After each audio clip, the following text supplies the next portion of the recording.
Welcome once again to Lehto's Law. Here's Steve Lehto. A lot of people sent me this story. Thank you very much. I'm going to go with the version from roadandtrack.com because I wrote for them a while back at roadandtrack.com. Joe Kosinski wrote this story. Former Avis budget employee wanted for allegedly stealing 47 cars and then renting them out himself. Now, it's not often you hear about people breaking the law in an entrepreneurial way, but here you go. The suspect's accused of stealing a total of $1 million worth of vehicles from the Syracuse airport location. Again, allegedly stole cars and then rented them out, and he's a former rental car employee. So police are looking for the man. He's a former employee of Avis Budget Car Rental, and they say that he stole 47 vehicles from the company's Syracuse Hancock International Airport location, and then allegedly did something a bit unusual with them. According to the Post-Standard, the suspect rented out the stolen vehicles himself to customers in the central New York area. I'm curious to know how that worked. Did he set up a desk someplace and have people come in and make reservations? Did he hold those reservations or keep those reservations? The man police are looking for is 31 years old. He's from Syracuse. Police say that between June and August of this year, he stole 47 vehicles worth approximately $1 million. According to a Syracuse Regional Airport Authority spokesperson, he had inside knowledge of the operation of the car rental site, which allowed him to carry out the crime. Police have not released any details on exactly how the cars were stolen. I think we all know one of the things that's going on here. We talked before about how the car rental companies occasionally lose track of a car or two and then report them stolen, despite the fact that they're being rented.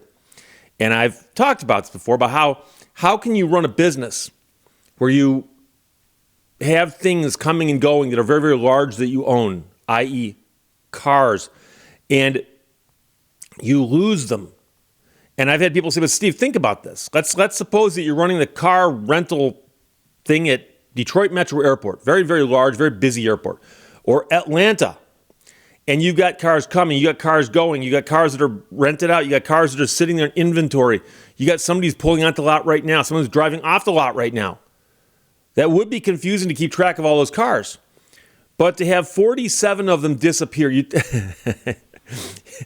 have to have a pretty large operation where 47 of them could disappear without raising too many red flags. So as of the story's publication in the Post-Standard, 42 of the 47 vehicles had been recovered, and several people have been arrested and charged with unlawful use of a vehicle.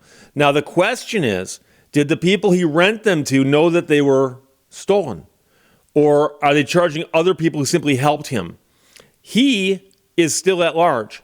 He is facing charges of second-degree grand larceny and first-degree scheme to defraud, Class C and Class E felonies, respectively. And I'm not sure what Class C and Class E are in New York State.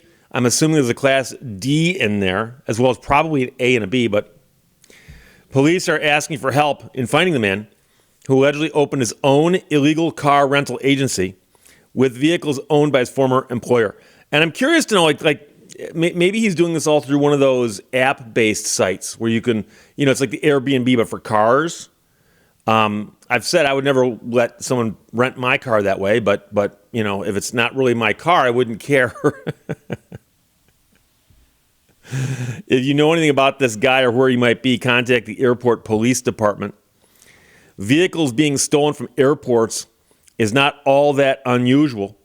Everything from expensive exotics to regular pickup trucks have been plucked from airport parking lots over the years. However, having nearly 4 dozen rental cars stolen from the same location and then rented out by the alleged thief in the same area is not something you see every day. No, that's the crazy part. I've seen people in the news who've stolen vehicles and either used them to commit crimes, used them and then dumped them, or sold them cheap because, hey, I got this vehicle, I don't have a title for it, I've only got one set of keys.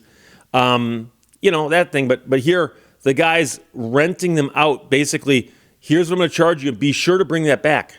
I'd hate to have to report that stolen. But this does bring you to a couple different topics, one of which is how often it is that employees gain the information necessary to figure out how to rip off their bosses or the companies they're working for. And I've worked at businesses before where there were people who figured something out. And I've told the story before about working at a gas station years ago. And this is not the gas station I towed for. It's a different gas station. I was merely a cashier behind a window. And there was an employee there who was going into the inventory where the cigarettes were, because we sold cigarettes.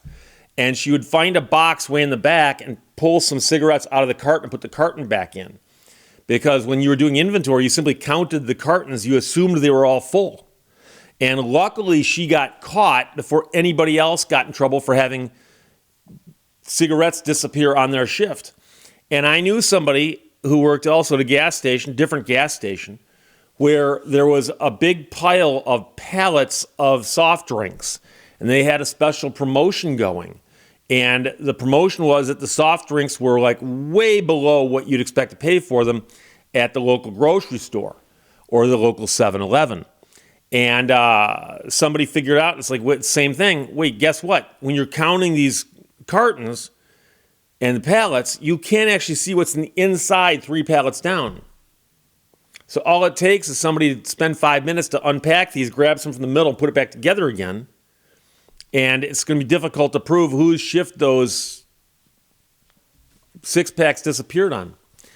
Who knows? No one knows. So here, somebody figured out where the hole in the system was. And again, I'm looking at the car company, the rental car company, and saying, wait, you guys have got cars, which cost a bit of money. And there's other things that go along with owning a car, like insurance.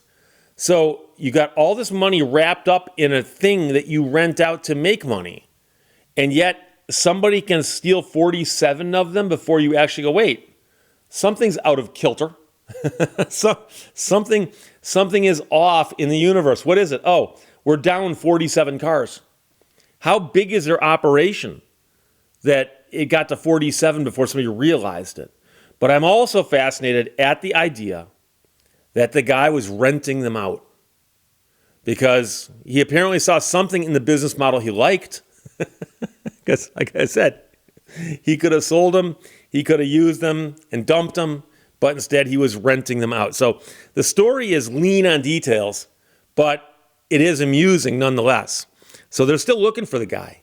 And if they catch him, I'll do a follow-up. And then I'd like to hear more details as to who he was renting them to. And did he have like rental contracts? In whose name? Or was this like, this is trusty rental cars where a handshake is all it takes? In fact, that's not a bad thing. I think I'm going to look into that. So thanks, everyone, for sending this fascinating story. It does, yes, involve several things I like talking about, which is just cars, crimes, and rental cars. And here, stolen rental cars that were legitimately stolen. And also the other question is the other people who've been charged. Were they involved, or were they simply renting a car they should have known was actually stolen? So from roadandtrack.com, Joe Kucinski wrote that former Avis Budget employee wanted for allegedly stealing 47 cars and then renting them out himself. Questions or comments? Put them below. Let's talk to you later. Bye-bye. Thank you for watching Lehto's Law. If you wait to do everything until you're sure it's right, you'll probably never do much of anything.